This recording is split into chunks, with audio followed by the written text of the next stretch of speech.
গরম গরম ভাতের সাথে এরকম ডাল থাকলে আমার তো বাবু কোনো রকম তরকারি না হলেও চলে যাবে। তো আজকে অফিস থেকে আসার পর কি রান্না করব আর ভালো লাগছিল না, তাই খুব চটজলদি যেরকম রান্না হয় কিন্তু খেতে সুস্বাদু হবে এরকম একটা রেসিপি আমি শেয়ারও করলাম আর বানিয়েও নিয়েছি আজকে। তো চলো দেখা যাক। কড়াইতে তেল দিয়ে তেলটা গরম হয়ে গেলে ওর মধ্যে আমি কিছুটা সাজিরে দিয়ে দিয়েছিলাম।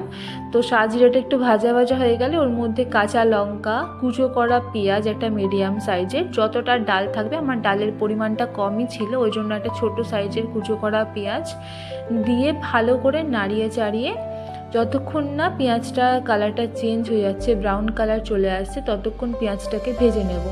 তারপরে পেঁয়াজটা ভাজা হয়ে গেলে ওর মধ্যে একটা ছোটো সাইজের টমেটো দিয়ে দিয়েছি। তো তোমাদের ডালের পরিমাণটা যদি বেশি থাকে তো তোমরা একটা বড় সাইজের টমেটো, একটা বড় সাইজের পেঁয়াজ অ্যাড করতে পারো। তো দেখো টমেটোটা গলে যেতে আমি হলুদ অ্যাড করে দিয়েছি। হলুদ দিয়ে ভালো করে ওটাকে কষিয়ে নেব। কষিয়ে নেওয়ার পরে আমি আবার নুন দিয়ে দেবো, এর মধ্যে নুন দিয়ে ভালো করে নেড়ে চেড়ে মশলাটা কষিয়ে নেব একবার। আর আমি মুসুরির ডালটাকে ধুয়ে রেখেছি আলাদা একটা বাটিতে। তো এটা আমি মুসুরির ডাল দিয়েই বানাবো, আমি এর আগে অন্য কোনো ডাল দিয়ে কোনোদিন ট্রাই করিও নি। তো দেখো মুসুরির ডালটা আমি ধুয়ে রেখেছিলাম, এটা আমি দিয়ে দিলাম এর মধ্যে। তো যারা বানিয়েছো এর আগে বা খেয়েছো এরকম করে বানিয়ে, তো তারা নিশ্চয়ই জানো কতটা টেস্টি হয়। আর যারা বানাওনি তারাও একবার বানিয়ে বাড়িতে দেখো, খুব সুন্দর খেতে হয়। অনেকটা তড়কা ডালের মতন লাগে, একটু ঠিক ঠিক ভাব থাকে, কি খুব সুন্দর খেতে হয়। এটা রুটির সাথেও খেতে পারবে, এমনি ভাতের সাথেও খেতে ভালো লাগে। তো আমি এর মধ্যে জল অ্যাড করে দিলাম ডালটা ভাজা ভাজা হয়ে যাওয়ার পরে।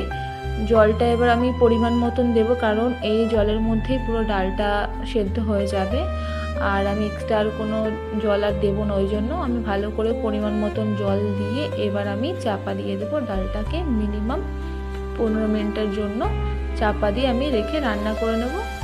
তো 15 মিনিট পরে আমি একবার চেক করে নেবো যে ডালটা ঠিকঠাকভাবে সেদ্ধ হয়েছে কিনা। দেখো ফুটে গেছে, কিন্তু আরও ডালটা সেদ্ধ হবে, এতটা পাতলা থাকবে না, আর একটু গাঢ় থাকবে। আমি যেহেতু ভাত দিয়ে খাবো তো আমি একটু পাতলা রাখবো, এবার যারা রুটি দিয়ে খাবে তারা একটু ঘন ঘন বানাতে পারে।